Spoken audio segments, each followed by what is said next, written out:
అందరికీ నమస్కారం.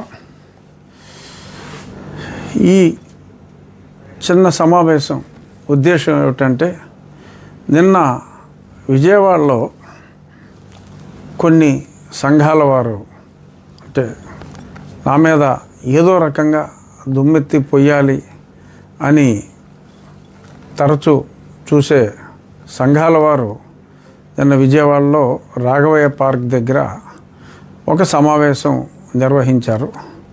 అదేమిటంటే, నేను ఎన్నో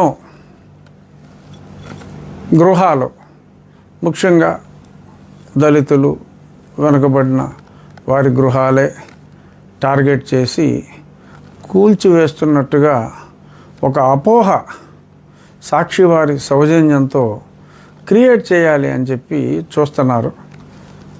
గతంలో కూడా చేశారు, నేను పెద్దగా పట్టించుకోలే. కానీ 1% ప్రజలు అది నిజమని నమ్మినా కూడా అది మంచిది కాదు కనుక నేను ఈ క్లారిఫికేషన్ ఇవ్వటం నా బాధ్యతగా భావించి స్పెసిఫిక్గా క్లారిఫికేషన్ ఇస్తున్నా. ఇదొకటి. తర్వాత నిన్న సాక్షి ఛానల్లో కొద్దిమందిని వాళ్ళ ఆఫీస్కి తీసుకెళ్ళినట్టున్నారు. ఎందుకంటే బ్యాక్గ్రౌండ్ అంతా చాలా హై అండ్ ఆఫీస్ లాగా ఉంది. కొద్దిమంది మహిళల్ని తీసుకుని వెళ్ళి పక్క నుంచి ప్రాంప్టింగ్ చేస్తూ నన్ను ఒక దుర్మార్గుడిగా చిత్రీకరిస్తూ మాకు అసలు టైం ఇవ్వకుండా రాత్రికి రాత్రి మమ్మల్ని రోడ్డు మీద పడేశారు అని మునుదుర్రు అనే గ్రామంలో ఆ బాధితులు మాట్లాడినట్టుగా చెప్పారు. ఇది 1 సంవత్సర కాలంగా ఎన్నో నోటీసులు ఇవ్వటం, వారు కోర్టుకు వెళ్ళటం, కోర్టు వారు మాకు డైరెక్షను వాళ్ళందరికీ ఆల్టర్నేటివ్ ప్లాట్స్ ఇచ్చారా అని అడగటం, వారందరికీ ఆల్టర్నేట్ ప్లాట్స్ ఇచ్చి ఆ ల్యాండ్ని డెవలప్ చేసి వారందరికీ పట్టాలు ఇవ్వటం కూడా జరిగింది అని చెప్పి తెలియచేయటం, అవి తీసివేయమని చెప్పి కోర్టు ఆర్డర్ వచ్చిన తరువాత మళ్ళీ నోటీస్ 1, నోటీస్ 2, నోటీస్ 3 ఇన్ని నోటీసులు ఇచ్చి 1 సంవత్సర కాలంగా నడిచిన ఈ ప్రక్రియ ఇదంతా పక్కన పెట్టి కేవలం అప్పటికప్పుడు నేను అరక్షణంలో కూల్చివేతకు ఆదేశాలు ఇచ్చి చేస్తున్నట్టుగా మాట్లాడటం ఓకే, అది వాళ్ళ చింతనకే వదిలేస్తున్నా. ఎందుకంటే కేవలం ప్రజాక్షేమం కోసం నేను ఎమ్మెల్యేగా ఎన్నికైన కొత్తలో ఒక అంతు చిక్కని వ్యాధి వచ్చినప్పుడు, నీటి కలుషితం ద్వారా కొన్ని వ్యాధులు ప్రబలినప్పుడు వచ్చిన రిపోర్ట్స్ ఆధారంగా ఎన్నో చోట్ల ఈ ఏదైతే మంచినీటి చెరువులకి వెళ్ళే పంట కాలువ పక్కన ఆక్రమణలు ఉన్నాయో ఆ గృహాల నుంచి డైరెక్ట్గా ఆ పైప్ లైన్లన్నీ అందులోకి కనెక్ట్ చేసి వ్యాధులకి కారణమవుతుందో, అలాగే మరి ఆ కాలువలన్నీ కూడా చాలా వరకు పూడ్చివేసి, ఆ డ్రైన్లు ఆక్రమించి డ్రైన్లు పూడ్చివేసి, సకాలంలో డ్రైన్లు సరిగ్గా లేకపోతే పంటలు మునిగిపోయి ఆ నీరు బయటికి వెళ్ళక, చాలా చోట్ల నీరు అందక, కింద ఉన్న ప్రాంతాలకి మెయిన్ కెనాల్ వరకు ఇబ్బంది లేకపోయినా సబ్ కెనాల్స్ వరకు మళ్ళీ నీరు, పొలాలకి నీరు అందక ఈల్డ్స్ పడిపోతాయి. మరి తీసుకున్న ఈ చర్యల వలన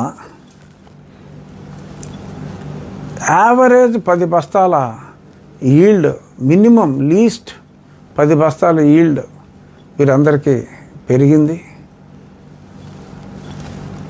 ఆరోగ్యం చాలా ఇంప్రూవ్ అయింది.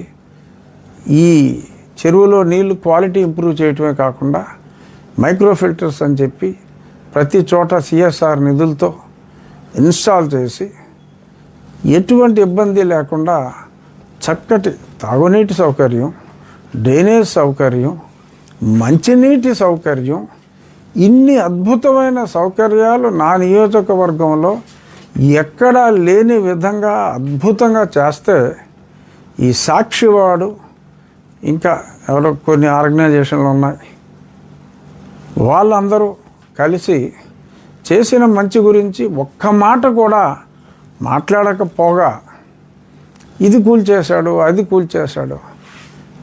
అందరికీ సైట్లు గతంలోనే ఇదిగో ఇదే ఈ సాక్షి పేపర్ రన్ చేసే జగన్మోహన్ రెడ్డి టైంలో కూడా చాలామందికి ఇచ్చారు. దానికి ముందు తెలుగుదేశం ప్రభుత్వంలో కూడా చాలామందికి ఇచ్చారు. సైట్లు తీసుకున్న వాళ్ళు ఇంకా ఆ కాలువగట్ల మీద ఉంటున్నారు. మరి అటువంటి వారు అసలు సైట్ ఎందుకు తీసుకున్నారు? ఆ సైటే తీసుకోకూడదు. సుమారు 2 లక్షల రూపాయలు ప్రభుత్వం ఉచితంగా ఇస్తుంది. మరి ఆ ప్రొవిజన్స్ అన్నీ ఉన్నప్పుడు ఆ స్థలాల్ని అభివృద్ధి చేసి, అంటే గతంలో జగన్మోహన్ రెడ్డి ప్రభుత్వంలో కొన్ని స్థలాలు ఇచ్చినప్పటికీ చాలా చోట్ల ఫిల్ కూడా చేయలే. అవి ఫిల్ చేసి పవర్ సప్లై ఇచ్చి, వాటర్ సప్లై ఇచ్చి, ఇవన్నీ చేసి మీకు అలాట్ చేసిన స్థలాల్లోకి మీరు వెళ్ళండి అని సుమారు సంవత్సరం కాలం కూడా గడిచిన తరువాత వాళ్ళతో ప్రాంప్టింగ్ ఇచ్చి మాట్లాడించి ఇంత నీచ దరిద్రపు రాజకీయం ఆ సాక్షి పేపర్ వాడు వీళ్ళని ప్రోత్సహించి, మరి పేమెంట్ కూడా ఇస్తున్నారేమో నాకు తెలియదు పెర్ఫార్మెన్స్కి, ఇలా చేయటం దురదృష్టం. నేను ఓపెన్గా చెప్తున్నా, ఎవరైనా జర్నలిస్టులు బయట వాళ్ళు వచ్చి ప్రజలతో వారి అభిప్రాయాన్ని కనుక్కోండి. నేను ఇక్కడ ప్రజలకి మంచి చేశానా, చెడు చేశానా, ఎందుకు ఇవన్నీ చేయవలసి వచ్చింది? ఆరోగ్యమే ఇంపార్టెంట్, ప్రజల ఆరోగ్యం ఇంపార్టెంట్. వాళ్ళకు కూడా ఆల్టర్నేటివ్ చూపించి ఇవన్నీ చేసిన తర్వాత ఈ రకంగా మాట్లాడటం, నేను మంచి చేస్తున్నా, నా దారిలో నేను వెళ్ళిపోతా. ఎవరో ఎన్టీ రామారావు గారు గతంలో చెప్పినట్టు కుక్కమూతి పిందెలు అంటే ఏంటో నాకు తెలియదు, రామారావు గారు అన్నారు ఆ మాట.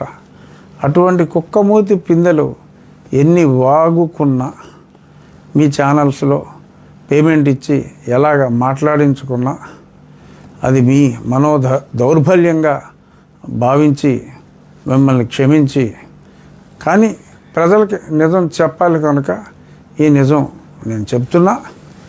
ఇక తెలుగు వీర లేవరా అదొక పబ్లిక్కి అవేర్నెస్ క్రియేట్ చేసే సంస్థగా నేను గత వారం చెప్పా.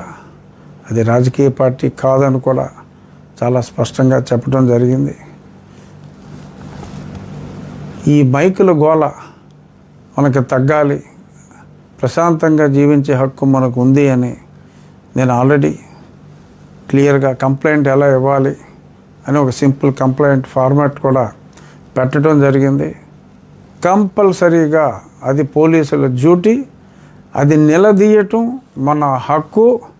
శబ్ద కాలుష్యంతో బతకాల్సిన దౌర్భాగ్యం ఎవ్వడికీ లేదు, భారతదేశ పౌరుడు ఎవ్వడికీ లేదు. ప్రభుత్వం కంపల్సరీగా తీయవలసిందే, లేదంటే ప్రశ్నించే హక్కు మనకుంది. ఎవడో ఓట్లేస్తాడో ఓట్లేయడో అని చెప్పి చేసే రాజకీయం కాదు ఇది, అందరికీ సంబంధించింది. అన్ని పార్టీలు కూడా ఇందుకు సహకరించాలి. అలాగే ఇంకొక సోషల్ మెనాస్ గురించి తల్లిదండ్రులకు ముఖ్యంగా నేను విన్నవించేది ఏంటంటే, ఇప్పుడు నేను ఒక లెటర్ కూడా డీజీపీ గారికి ఈరోజు అందజేస్తాను. తెలుగు వీర లేవరా తరపున ఒక బాధ్యత గల పౌరుడిగా ప్రజల తరపున.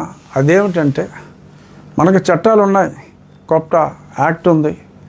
ఏమిటంటే, పాఠశాలలకు 100 yards అంటే 91 మీటర్ల దూరంలో ఎటువంటి సిగరెట్లు అమ్మే షాప్ లాంటిది, బడ్డీ కొట్లు ఇటువంటివి ఉండకూడదు సిగరెట్లు అమ్మేది. చాలా చోట్ల ఈ సిగరెట్లు పేరుతో అందులో ఈ గంజా లాంటి పదార్థాలు కూరి ఏదో కన్ఫెక్షనరీ పేరుతో ఆ చాక్లెట్లో కూడా మాదక ద్రవ్యాలు కలిపిన మత్తు పదార్థాలు కలిపిన ఇవన్నీ కూడా స్కూళ్ళలో కూడా ఈ మధ్యన ఎక్కువైంది. కాలేజెస్లో అయితే మరీ ఎక్కువగా ఉందనేది. ఇది ఈ రాష్ట్రం ఆ రాష్ట్రం అని కాదు, ప్రతి చోట ఇదొక సాంఘిక దురాచారంగా మారింది. తల్లిదండ్రుల బాధ్యత ఇటువంటివి జరగకుండా చూసుకోవాలి. అంటే పోలీసుల బాధ్యత, కానీ ప్రజలు ఆ సమస్యకి సొల్యూషన్ మన చేతుల్లో ఉంది, మనం చెప్పాలి. ప్రతి తల్లి తండ్రి ఇప్పుడు స్కూల్స్ ఓపెన్ అవుతున్నాయి. మీరు చూడండి, మీ పిల్లలు చదివే పాఠశాలకి 100 యార్డ్స్ 90 మీటర్లు. మీ అన్ని సెల్ ఫోన్లోనే ఇక్కడ నొక్కి మళ్ళీ అక్కడికి వెళ్ళేటప్పటికి కూడా డిస్టెన్స్ వస్తుంది. మీ నియర్ బై పోలీస్ స్టేషన్లో మీకు 91 మీటర్ల పరిధిలో సిగరెట్లు అమ్మే షాప్ ఉంటే ఖచ్చితంగా మీరు కంప్లైంట్ ఇవ్వండి. దాన్ని అక్కడి నుంచి ఆ టొబాకో ప్రోడక్ట్స్ ఏవి కూడా అక్కడ అమ్మటానికి వీల్లేదు. ఇది మన హక్కు. మీ పిల్లల్ని రక్షించుకునే అవకాశం మీ చేతుల్లోనే ఉంది. ఖచ్చితంగా